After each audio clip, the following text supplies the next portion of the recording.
जय हिंद दोस्तों, मैं ईशु जैन आपका स्वागत करता हूं। आज हम 8 मार्च 2021 तक का करंट अफेयर डिस्कस करने जा रहे हैं। सबसे पहले बात मैं दिल्ली की करता हूं। दिल्ली में एक अपना नया शिक्षा बोर्ड बनाने जा रहे हैं और ये ऐलान दिल्ली सरकार ने किया है। दिल्ली सरकार में जो शिक्षा मंत्री हैं श्री मनीष सिसोदिया जी, इन्होंने ये ऐलान किया है। तो 3 मार्च 2021 को राज्य की कैबिनेट में ये फैसला लिया गया है कि दिल्ली का अपना एक शिक्षा बोर्ड होगा। फिलहाल इस शिक्षा बोर्ड में 20 से 25 स्कूल ही संबंधित होंगे, यानी उससे एफिलिएटेड होंगे, लेकिन उसके बाद में जो स्कूल चाहेगा इस बोर्ड को अपना सकता है। लेकिन ये जो बोर्ड है ये अंतरराष्ट्रीय मानकों को ध्यान में रखकर बनाया जाएगा, ऐसा राज्य सरकार का कहना है। तो दिल्ली में लगभग 1000 गवर्नमेंट स्कूल हैं और 1700 लगभग प्राइवेट स्कूल हैं, ऐसा सरकार ने डाटा दिया है। और इसको ध्यान में रखकर जो है ये शिक्षा बोर्ड बनाया जा रहा है और दिल्ली का अपना एक नया शिक्षा बोर्ड होगा। ये एक इंपॉर्टेंट बात है। तो हाल ही में किस राज्य में शिक्षा बोर्ड बनाए जाने की बात कही गई है, क्वेश्चन यहां से पूछा जा सकता है, तो उसमें आप टिक करेंगे दिल्ली राज्य को टिक करेंगे।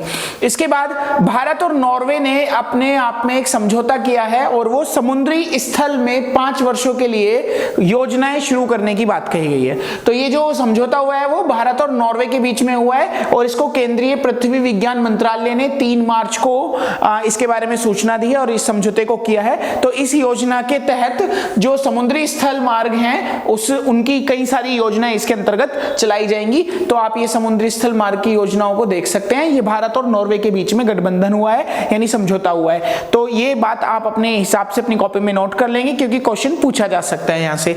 उसके बाद जो मैरी कॉम हमारी इंडियन बॉक्सर हैं, वो अंतरराष्ट्रीय मुक्केबाजी संघ चैंपियन और वेटरन समिति के अध्यक्ष के तौर पर चुनी गई हैं। इनको नामित किया गया है, नियुक्त किया गया है। इंडियन बॉक्सर हैं, मैरी कॉम इनका नाम है, इनको हर कोई जानता है, आप इनकी फोटो भी देख सकते हैं।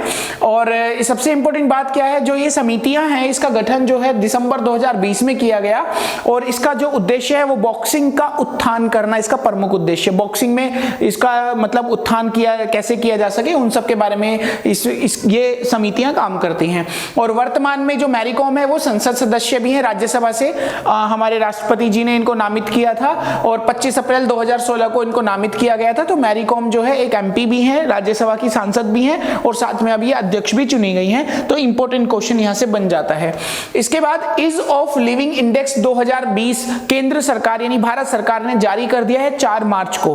तो ये जो ईज ऑफ लिविंग इंडेक्स है 2020, ये शहरी विकास मंत्रालय द्वारा जारी किया जाता है। सबसे पहले ये 2018 में जारी किया गया था। जो इसका प्रमुख उद्देश्य होता है वो शिक्षा, स्वास्थ्य, सुरक्षा, आर्थिक स्थिति, इन सब ऐसे 15 मानक लिए जाते हैं और इन सब आधारों पर शहरों में सबसे अच्छी स्थिति कौन से शहर की है वो देखी जाती है। तो इसमें इस सूची में 10 लाख से ज्यादा आबादी वाले शहर में कर्नाटक की राजधानी बेंगलुरु को सबसे टॉप पर स्थान मिला है।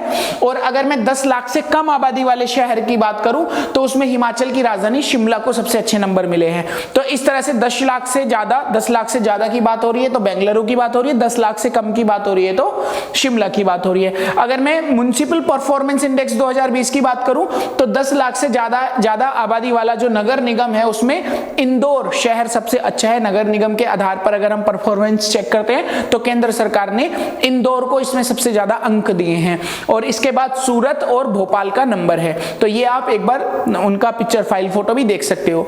इसके अलावा 3 मार्च को पूरे विश्व में विश्व सर्वन दिवस मनाया गया और हर साल विश्व सर्वन दिवस मनाया जाता है। सबसे पहली बार ये 2007 में मनाया गया था और इसका नाम था अंतर्राष्ट्रीय कान देखभाल दिवस। इसका नाम था, पूरे विश्व भर में ये मनाया गया था और इसका प्रमुख उद्देश्य होता है पूरी दुनिया में मतलब बहरेपन से संबंधित लोगों में जागरूकता पैदा करना कि लोग जो कान की देखभाल अच्छे से करें और बहुत सारी चीजें इसके अंतर्गत आती हैं। तो ये विश्व सर्वन दिवस 3 मार्च को मनाया जाता है। तो दोस्तों इसी के साथ हमारा जो स्पेशल करंट अफेयर की सीरीज है आज खत्म होती है। फिर नए करंट अफेयर्स के साथ, नए अपडेट्स के साथ जो आपके एग्जाम्स में काम आने वाली चीजें हैं, सिर्फ उन्हीं के साथ हम नेक्स्ट वीडियो में मिलते हैं। तब तक के लिए जय हिंद, जय भारत।